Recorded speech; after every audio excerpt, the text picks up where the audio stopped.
এই মুহূর্তে নীলফামারী জেলার হাড় কাঁপানো শীত খুব ভালোভাবেই কিন্তু টের পাওয়া যাচ্ছে।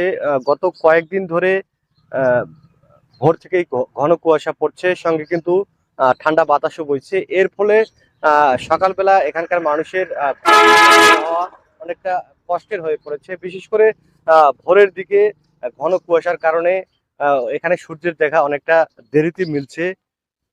সকাল ৯টা বা ১০টার পরেও কিন্তু সূর্যের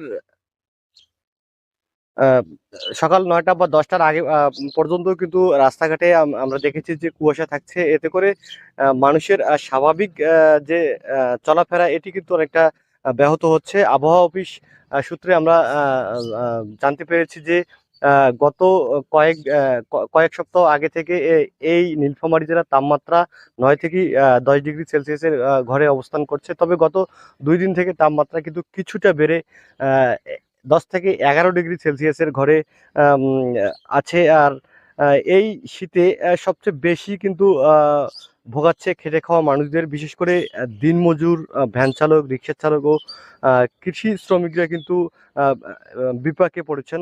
সকালে তারা কিন্তু কাজে বের হতে পারছেন না এই তীব্র শীত আর ঘন কুয়াশার কারণে। আর যারা এই শীত উপেক্ষা করেও কাজে বেরোচ্ছেন তারা কিন্তু যাত্রী বা কাজ তেমন একটা পাচ্ছেন না, ফলে তাদের আয় কিন্তু অনেকটা কমে যাচ্ছে। আমরা দেখেছি যে খেটে খাওয়া এই মানুষগুলোকে, যাদের অনেকের কাছেই কিন্তু ঠিকমতো গরম কাপড় নেই, আবার অনেকেই কিন্তু শীত বস্ত্রের অভাবে কাজের জায়গায় ঠিকমতো যেতে পারছেন না। এদিকে আমরা আরেকটি বিষয় লক্ষ্য করেছি যে গ্রাম অঞ্চলের চিত্র কিন্তু আরো কঠিন। টিনের ঘর বা টিনের চালার নিচে থাকা মানুষরা কিন্তু রাতে ঠান্ডায় প্রচন্ড কষ্ট পাচ্ছেন এই কুয়াশা এবং ঠান্ডা বাতাসের কারণে। ছোট শিশু আর বয়স্কদের সর্দি কাশি জ্বর এই রোগ, ঠান্ডা জনিত রোগগুলো কিন্তু দিন দিন বাড়ছে। আমরা দেখেছি যে শীত নিবারণের জন্য অনেক পরিবার কিন্তু রাত কাটাচ্ছেন আগুন জ্বালিয়ে। অনেকেই কিন্তু গ্রামে গঞ্জে দেখা গেছে যে দিনের বেলাতেও শীত নিবারণের জন্য খড়কুটো জ্বালিয়ে আগুন জ্বালাচ্ছে। আমরা অন্যদিকে আরেকটি বিষয় আমরা লক্ষ্য করেছি যে কৃষি খাতে কিন্তু শীতের দুটি দিকেই লক্ষ্য করা যাচ্ছে।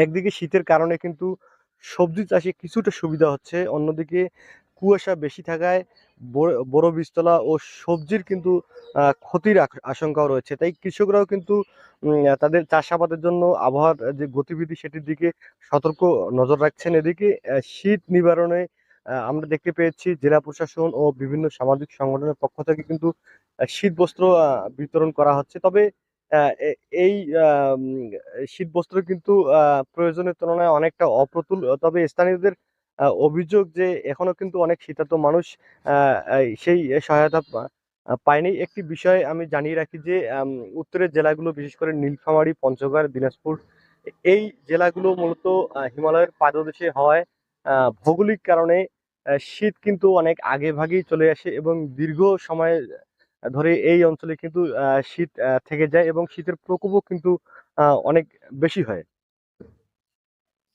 তো আমরা কথা বলেছি আবহাওয়া অফিসের সাথে, তারা যেটি বলছেন যে সামনের কিন্তু আরো কয়েকদিন এই শীতের অবস্থা থাকতে পারে। অর্থাৎ ফেব্রুয়ারি মাসের 15 তারিখ পর্যন্ত কিন্তু শীতের তাপমাত্রা আহ, বেশ কম থাকবে।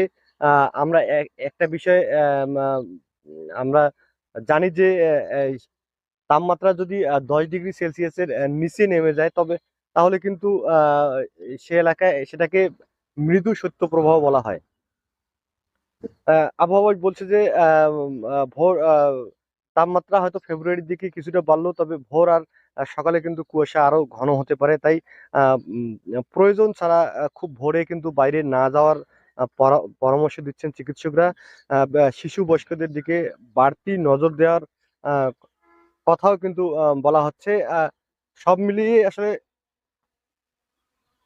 বলা যায় যে এই শীত কিন্তু নীলফামারী জেলার সাধারণ মানুষের জন্য একটি বড় চ্যালেঞ্জ হয়ে দাঁড়িয়েছে।